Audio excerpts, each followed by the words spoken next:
నమస్కారం వార్తలకు స్వాగతం. ముందుగా ముఖ్యాంశాలు. మాజీ మంత్రి Gudivada Amarnath press meet, CM Chandrababu నాయుడుపై ఫైర్.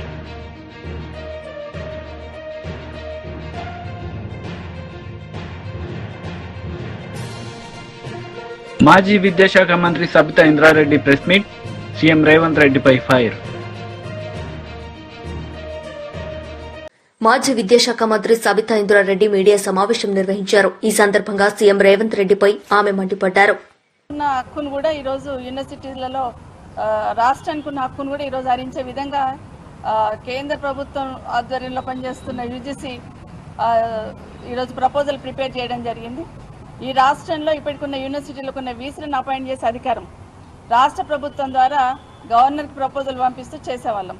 ఇప్పటికే అంతంత అధికారాలు యూనివర్సిటీలలో ఉన్న రాష్ట్ర ప్రభుత్వానికి అంతంత అధికారాలు ఉన్న సందర్భంలో బీసీలను అపాయింట్ చేసే అధికారాన్ని కూడా రాష్ట్ర ప్రభుత్వం నుండి హరించేస్తూ యూజీసీ ప్రపోజల్ పెట్టున్నారు.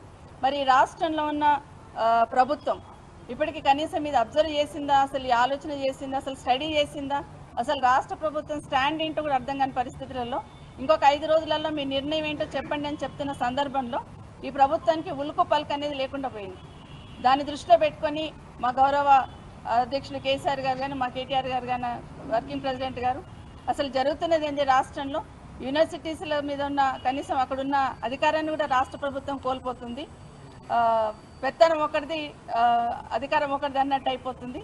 కాబట్టి ఖచ్చితంగా దాన్ని స్టడీ చేయండి అని ఇక్కడ ఉన్న వేదిక మీద ఉన్న అందరినీ కూడా గౌరవ ఎక్స్ ఎంపీ గారు వినోద్ కుమార్ గారితో పాటు గౌరవ పెద్దలందరినీ కూడా కలిసి స్టడీ చేయండి, మా విద్యార్థి నాయకులందరూ కూడా కలిసి స్టడీ చేయండి అన్నప్పుడు టోటల్గా వాళ్ళు ఇచ్చిన డ్రాఫ్ట్ స్టడీ చేయడం జరిగింది.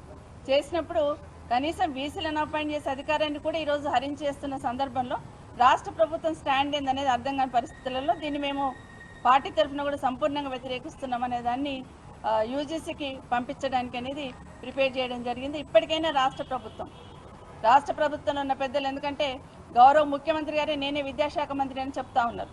మరి విద్యాశాఖలో ఉన్నత విద్యలో ఈ రాష్ట్రంలో కేసీఆర్ గారు తీసుకున్న నిర్ణయాలతోని ఉన్నత విద్యలో గ్రాస్ ఎన్రోల్మెంట్ రేషియో ఏ విధంగా పెరిగింది అనేది చాలాసార్లు మనం డిస్కస్ చేసుకున్నాం. రాష్ట్ర ప్రభుత్వం వేస్తున్న ఒక్కొక్క స్టెప్ ద్వారానే ఈరోజు యూనివర్సిటీలలో గ్రాస్ ఎన్రోల్మెంట్ రేషియో పెరిగింది అనేది మనందరికీ తెలుసు. అలాంటి సందర్భంలో మళ్ళీ నిర్వీర్యం చేసే దిశగా మొత్తం అధికారాన్ని కూడా వాళ్ళు తీసుకునే విధంగా ఈరోజు ఒక్కొక్క అడుగు వేస్తున్న సందర్భంలో భవిష్యత్తులో ఇది చాలా ప్రమాదకరంగా మారే అవకాశం ఉంది. ఖచ్చితంగా నేతాజీ సుభాష్ చంద్రబోస్ జయంతి వేడుకలు బీజేపీ పార్టీ నాయకులు ఘనంగా నిర్వహించుకున్నారు. ఈ సందర్భంగా వారు మాట్లాడారు. చేసే సమయంలో ఈ వీరుడు ప్రపంచాన్ని ఎదిరించి జయించి ఈ దేశం నుంచి కుట్రలు కుతంత్రాలు చేసిన భారతీయ నాయకులు, సొంత పార్టీలో నాయకులు, దేశానికి స్వాతంత్రం తెచ్చినామని ఫోటోలు పెట్టుకున్న ఈరోజు చరిత్రలో ఉన్న నాయకులు వాళ్ళ పన్నాగాలు, వాళ్ళ కుట్రలను ఛేదించుకొని కలకత్తా నుంచి బయలుదేరి దేశ విదేశాలు తిరుగుతూ ఆ రోజుల్లోనే ఎటువంటి రవాణా సౌకర్యం లేని టైంలో జర్మనీ కావచ్చు, మాస్కో కావచ్చు, అంటే ఊహించండి ఆ ప్రపంచ వీరుడి చరిత్ర, అతని ఘనత, అతని ధైర్యం, అతని రక్తంతో స్వేదంతో ఆజాద్ హిందూ ఫౌజ్ అనేది సింగపూర్ దేశంలో మొదటి స్వతంత్ర భారత దేశాన్ని ప్రకటించిన ఒక మగధీరుడు, ఒక వీరాది వీరుడు, ఈ జాతికి ఈ దేశానికి ఎప్పటికీ స్ఫూర్తి నింపిన నాయకుడి ఆశయాలు ఒకవేళ ఆ కుట్రలో భాగమే ఎన్నో కుట్రలు చరిత్ర లేకుండా చేసిన నేతాజీ సుభాష్ చంద్రబోస్ గారిని మేము భారతీయ జనతా పార్టీ తరఫున స్మరించుకుంటాము, ఆ స్ఫూర్తి నింపుకుంటాము. ఈ దేశ యువతకు అతను చేసిన త్యాగాలు, అతను చేసిన గొప్ప పనులు ఇవన్నీ చరిత్రలో మేము మళ్ళీ చరిత్రలో లిఖించి ఈ భవిష్యత్ భారతావనికి, యువ భారతానికి పాఠాలుగా బోధించి ఆ నాయకుడి, ఆ వీరుడి ధైర్య సాహసాలు స్ఫూర్తి నింపుతామని ఈ సందర్భంగా టీడీపీ లీడర్ వర్లరామయ్య మీడియా సమావేశం నిర్వహించారు. ఈ సందర్భంగా జగన్ పై మండిపడ్డారు. సర్వతోముఖాభివృద్ధి చెందే రీతిలో పరిశ్రమలు తీసుకురావాలి. రాష్ట్రానికి వేలాది మంది నిరుద్యోగులకు ఉద్యోగ కల్పన జరగాలి. అన్ని రకాలుగా రాష్ట్రం అభివృద్ధి చెందాలని ఒక లక్ష్యంతో దావోస్కు వెళ్ళటం, చంద్రబాబు గారితో పాటు ఐటీ శాఖ మంత్రులు నారా లోకేష్ బాబు గారు తదితర బృందం దావోస్ వెళ్ళటం మనందరికీ తెలుసు. క్షణం తీరిక లేకుండా దావోసులో వారు పడిన శ్రమ, వాళ్ళ ఆరాటం, వాళ్ళ అభిమతం అంతా కూడా రాష్ట్రానికి పెట్టుబడులు తీసుకురావాలి, పరిశ్రమలు తీసుకురావాలి, నిరుద్యోగ బిడ్డలకి ఉద్యోగ కల్పన జరిపించాలి, రాష్ట్రాన్ని అన్ని రకాలుగా అభివృద్ధి చెందే రీతిలో చూడాలనేది వారి తపన. విజన్ 2047 అమలు చేయాలని రాబోయే రోజుల్లో భారతదేశంలో ఆంధ్రప్రదేశాన్ని అగ్రస్థానంలో ఉంచాలన్న తపన నారా చంద్రబాబు నాయుడు గారిది. లక్ష్యం కూటమి ప్రభుత్వానికి.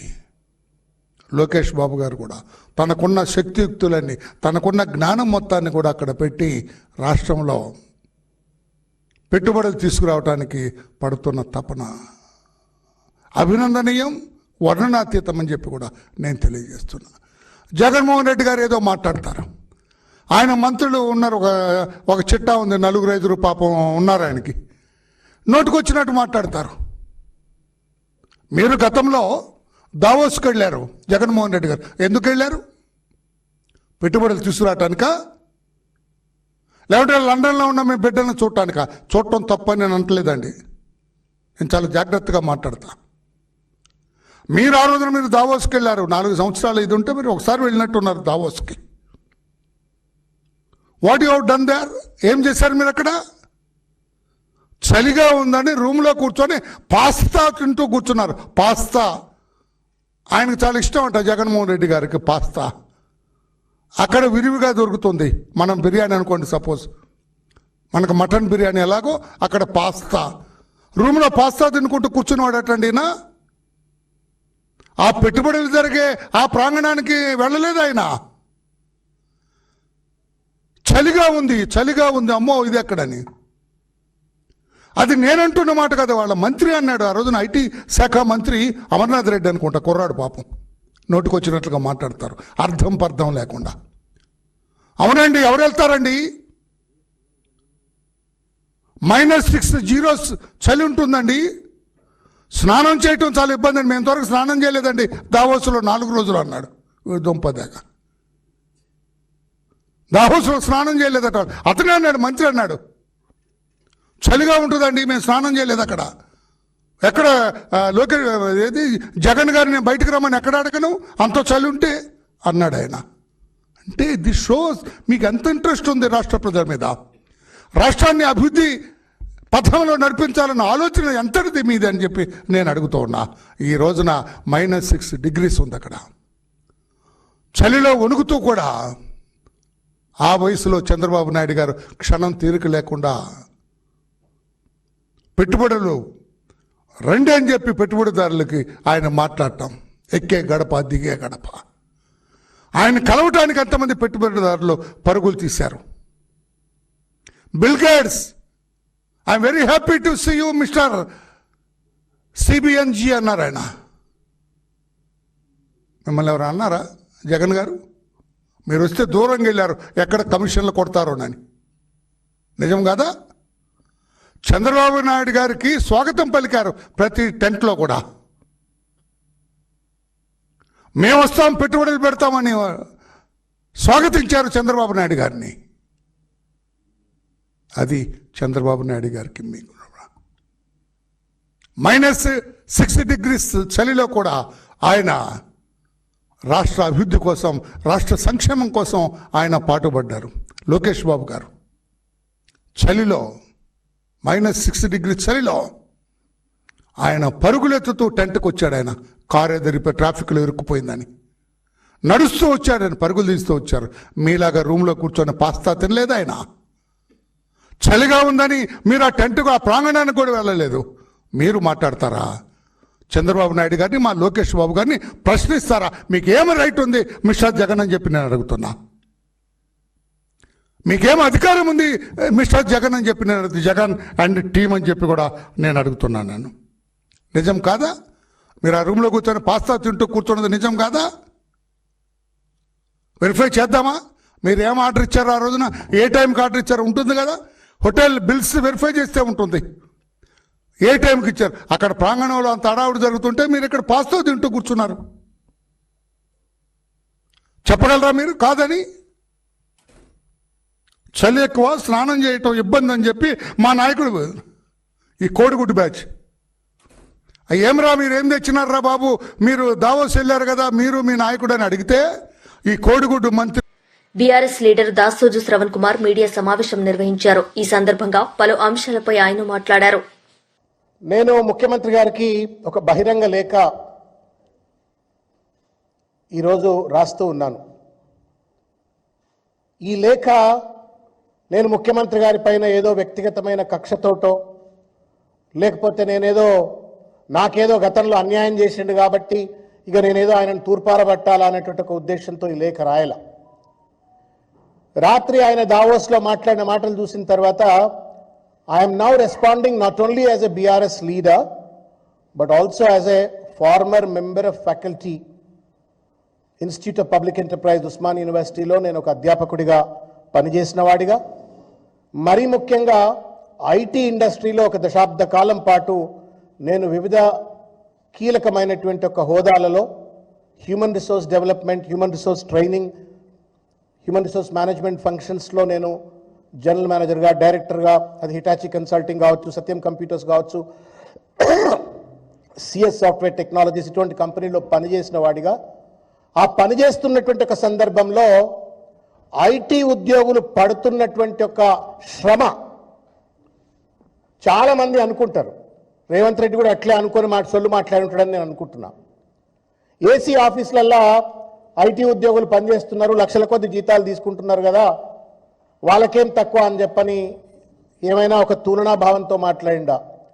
కానీ ఏసీ ఆఫీసుల్లో కూర్చొని సైతం చెమటలు గక్కేటువంటి ఒక ఒత్తిడిని ఎదుర్కొంటూ, నానా రకాలైన ఇబ్బందులను ఎదుర్కొంటూ, డెడ్ లైన్స్ కావచ్చు, కస్టమర్ టార్గెట్స్ కావచ్చు, వివిధ కాలమానాల్లో పనిచేయటం కావచ్చు, బికాస్ కస్టమర్స్ అంతా వేరే దేశాల్లో ఉంటారు, ఒక స్ట్రెన్యూస్ జాబ్ చేస్తూ ఇవాళ భారతదేశానికి దాదాపు 10-12% జీడిపికి ఐటీ ఇండస్ట్రీ ఎంప్లాయీస్ కాంట్రిబ్యూట్ చేస్తూ ఉన్నారు.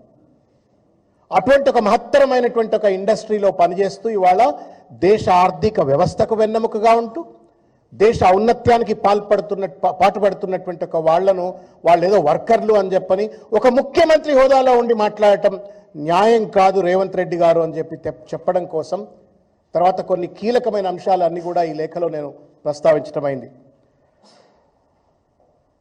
తెలుగులో సామెత ఉన్నది, దయచేసి నేను తెలంగాణ నా సోదరులకు సోదరీమణులకు నేను విజ్ఞప్తి చేస్తున్నా. నేను కొంత పరుషంగా మాట్లాడితే అది వ్యక్తిగత కక్ష కాదు, రేవంత్ రెడ్డికి అర్థం కావాలని చెప్పని నేను ఈరోజు ఒక మాట ఉంటుంది కదా, మనిషికో దెబ్బ గొడ్డుకో, మనిషికో మాట గొడ్డుకో దెబ్బ అని చెప్పని. ఇవాళ రేవంత్ రెడ్డి గారికి ఎన్నిసార్లు చెప్పినా ఆయన అర్థం చేసుకోవట్లేడు కాబట్టి నేను ఈ పరుషమైన పదజాలంతో నేను చెప్పాల్సి వస్తూ ఉంది. ముఖ్యమంత్రి గౌరవిస్తాం, కానీ ఆయన మమ్మల్ని అవమానించినప్పుడు, ఆయనే రాష్ట్రాన్ని ఒక అధోపతాలని నెట్టే విధంగా ఒక ఫ్యూడల్ భావంతో, ఒక అరగెన్స్ తోటి, అరగెన్స్ ఫ్యూడలిజం ఈ మూడు కలిస్తే రేవంత్ రెడ్డి అయిపోయినాడు. ఇవాళ అరగెన్స్, ఇగ్నరెన్స్, ఫ్యూడలిజం ఈ మూడు కలిస్తే రేవంత్ రెడ్డి, అది కూడా అంతర్జాతీయ వేదిక మీద నా తోటి బిడ్డలను ఎవరైతే రాత్రనక పగలనక కష్టపడి పనిచేసి రాష్ట్ర ఆర్థిక వ్యవస్థకు తోడ్పాటు అందిస్తున్నటువంటి ఒక నా తోటి తెలంగాణ బిడ్డలను కావచ్చు, భారతదేశ బిడ్డల్ని కావచ్చు అవమానిస్తున్నాను అనే కనీస సోయిలేని ఒక సన్నాసి లెక్క రేవంత్ రెడ్డి మాట్లాడిండు కాబట్టి నేను పరుషంగా మాట్లాడుతున్నాను. హిందీమే కహావతే, తెలుగులో కూడా చెప్తాది, గదేకు క్యా మాలూమ్ జాఫ్రాన్ కా కదర్ అని చెప్పని, గాడిదకేం తెలుసు గంధపు విలువ అని చెప్పని.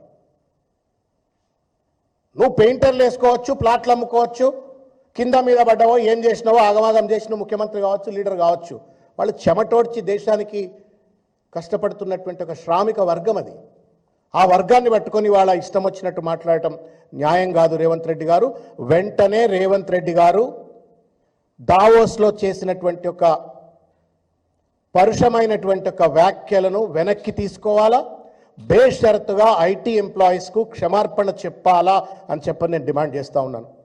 నేను అందుకే చెప్పాను, not as only A BRS leader, ఒక అధ్యాపకుడిగా కావచ్చు, లేకపోతే ఒక ఐటీ కంపెనీలో పనిచేసిన ఒక ప్రొఫెషనల్గా నేను on behalf of the IT employees ముఖ్యమంత్రి ఏ రేవంత్ రెడ్డి నేతృత్వంలోని తెలంగాణ రైజింగ్ ప్రతినిధి బృందం దావోస్ లో అమెజాన్ కంపెనీతో 60 కోట్ల రూపాయల విలువైన అతిపెద్ద పెట్టుబడి ఒప్పందాన్ని కుదుర్చుకుంది. హైదరాబాద్ లో డేటా సెంటర్లో పెట్టుబడులు పెట్టేందుకు రాష్ట్ర ప్రభుత్వంతో అమెజాన్ సంస్థ ఒప్పందం చేసుకుంది. ప్రపంచ దిగ్గజ ఐటీ సంస్థ ఇన్ఫోసిస్ హైదరాబాద్ లో తమ ఐటీ క్యాంపస్ ను విస్తరించనుంది. పోచారంలో ఉన్న ఇన్ఫోసిస్ క్యాంపస్ లో అదనంగా 17,000 ఉద్యోగాలు కల్పించనున్నట్లు ఇన్ఫోసిస్ ప్రణాళికను సిద్దం చేసింది. అందుకు అనుగుణంగా అక్కడున్న సదుపాయాలను విస్తరించేందుకు రాష్ట్ర ప్రభుత్వంతో ఒప్పందం చేసుకుంది. మాజీ మంత్రి గుడివాడ అమర్నాథ్ మీడియా సమావేశం నిర్వహించారు. ఈ సందర్భంగా సీఎం చంద్రబాబు నాయుడుపై మండిపడ్డారు. పర్యటనని చెప్పి వీరి తాలూకా పబ్లిసిటీకి ఆ కార్యక్రమాన్ని ఉపయోగించుకొని ఏ రకంగా రాష్ట్ర ప్రజల్ని మభ్యపెట్టారో, ఏ రకంగా రాష్ట్ర ప్రజల్ని వాళ్ళు తండ్రి కొడుకులు ఇద్దరు కూడా, ఎందుకంటే 2014 నుంచి 19 సంవత్సరాల మధ్య గత 5 సంవత్సరాలు గత ప్రభుత్వంలో వారు 5 సంవత్సరాలు 5 పర్యటనలు చేశారు. నూతనంగా గత సంవత్సరం అధికారంలోకి వచ్చి ఈ ఏడాది కూడా వారు పర్యటనకు వెళ్ళారు. కేవలం రాజకీయ ప్రసంగాలు, అక్కడ కూడా రాష్ట్ర రాజకీయాలకు సంబంధించినటువంటి విమర్శలు, రాష్ట్ర మంత్రులేమో వాళ్ళ యువరాజుని పొగుడుకునేటువంటి ప్రయత్నాలు, అలాగే రాష్ట్రం బ్రాండ్ ఇమేజ్ని ముఖ్యంగా సరే రాష్ట్రంలో రాజకీయాలు మాట్లాడుతున్నారు, రాష్ట్రంలో జగన్మోహన్ రెడ్డి గారిని విమర్శిస్తూ ఉన్నారు, రాష్ట్రం తాలూకా పరిస్థితుల గురించి లేనిపోయినటువంటి అపోహలు సృష్టించేటువంటి మాటలు మాట్లాడుతూ ఉన్నారు. సరే, రాష్ట్రం వరకంటే అందరూ తెలుసుకునేటువంటి అవకాశం ఉంది. కానీ ప్రపంచ వేదికల మీద మీరు వెళ్ళిన దేనికి, మీరు ఇన్ని కోట్లు ఖర్చు పెట్టిన దేనికి, మీరు ఇంత హడావిడి చేసిన దేనికి, దాదాపు 15-20 కోట్ల రూపాయలు ఖర్చు పెట్టి మీరు వెళ్ళి రాష్ట్రం తాలూకా బ్రాండ్ ఇమేజ్ని పెంపొందించాల్సింది పోయి రాష్ట్రం తాలూకా అవకాశాలని, వనరుల్ని షోకేస్ చేయాల్సింది పోయి అక్కడ కూడా మీరు వెళ్ళి బ్రాండ్ ఇమేజ్ని దెబ్బతీసేటువంటి ప్రయత్నం చేయడం అనేటువంటిది వైఎస్ఆర్ కాంగ్రెస్ పార్టీ తీవ్రంగా ఖండిస్తూ ఉంది. ఒక రాష్ట్రానికి పెట్టుబడి రావాలన్నా రాష్ట్రంలో ఉన్నటువంటి వనరుల్ని ప్రపంచ దేశాలకు కానీ లేదా పారిశ్రామికవేత్తలకు కానీ మీరు ప్రొజెక్ట్ చేసుకొని రానున్నటువంటి కాలంలో వారు పెట్టుబడులు రాష్ట్రంలో పెట్టేటువంటి దానికి ప్రయత్నం చేయాలి. కానీ రాష్ట్రం సంబంధించి ఏదో అన్యాయం జరిగిపోయింది, రాష్ట్రం పూర్తిగా డ్యామేజ్ అయిపోయి ఉంది, మా రాష్ట్రం చాలా పేద రాష్ట్రం అనేటువంటి ఒక రాంగ్ ఇంటర్ప్రిటేషన్ని రాష్ట్రం గురించి స్వయంగా ముఖ్యమంత్రి గారు ఇవ్వడం అనేటువంటిది చాలా శోచనీయం. సరే, చాలామంది పారిశ్రామికవేత్తలను కలిశారు, చాలా కంపెనీలతో చర్చలు జరిపారు. చివరికి మీరు 4 రోజుల్లో సాధించింది, మీరు ఖర్చు పెట్టినటువంటి ఖర్చు,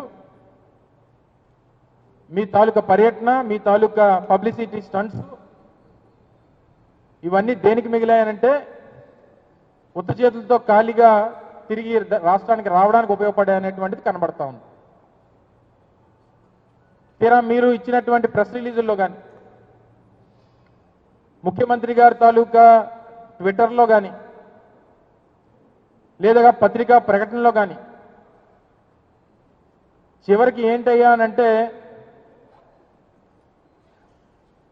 ముఖ్యమంత్రి గారు ఎవరితోనైతే చర్చించామో కొంతమంది ఆలోచిస్తాం, కొంతమంది ఏమో చర్చిస్తాం, కొంతమంది ఏమో చూస్తాం. ముఖ్యమంత్రి గారితో మాట్లాడినటువంటి పారిశ్రామికవేత్తలు కానీ కంపెనీలు కానీ చెప్పినవి ఏంటంటే ఆలోచిస్తాం, చర్చిస్తాం, చూస్తాం. ఇది ముఖ్యమంత్రి గారితో చెప్పినటువంటి మాటలు. సహజంగా ఎవరి దగ్గరికి వెళ్ళినా ఎవరితోనన్నా మాట్లాడినప్పుడు, ఏ పారిశ్రామికవేత్తను కలిసినప్పుడైనా లేదా ఏదన్నా ఒక పెద్ద కంపెనీని మన రాష్ట్రానికి పెట్టుబడి పెట్టమని చెప్పి రిక్వెస్ట్ చేసినప్పుడన్నా సహజంగా వాళ్ళు అనేది ఏంటంటే ప్రయత్నం చేస్తామంటామో లేకపోతే చూస్తామంటాం అన్నటువంటి చెప్తారు. అదే మీకు కూడా చెప్పారు. మీరు సాధించింది ఏం లేదు.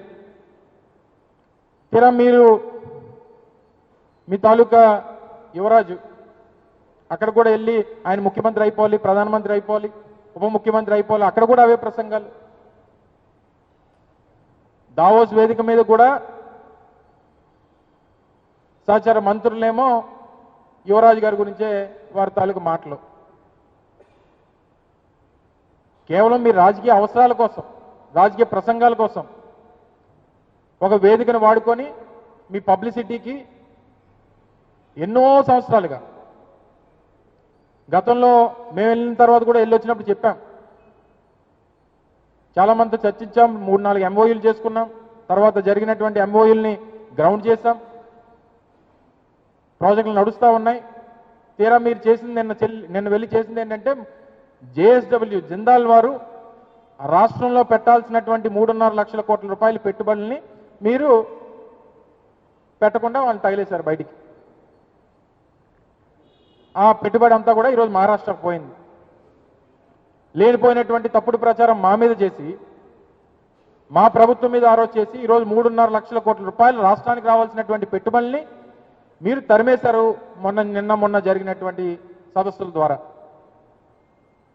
కేవలం రాజకీయపరమైనటువంటి కక్షతో, కేవలం గత ప్రభుత్వంలో వారు పెట్టుబడులు ఈ రాష్ట్రంలో పెడతామన్నారనేటువంటి ఉద్దేశంతో రాష్ట్రానికి మీరు అన్యాయం చేసినటువంటి సందర్భాన్ని ఈరోజు మీ ద్వారా ప్రజలకు తెలియజేస్తా ఉన్నాం. పోనీ అదేం పొల్యూటింగ్ ఇండస్ట్రీ కాదు. వార్తలు ముగించే ముందు ముఖ్యాంశాలు మరోసారి. మాజీ మంత్రి Gudivada Amarnath press meet, CM Chandrababu నాయుడుపై ఫైర్.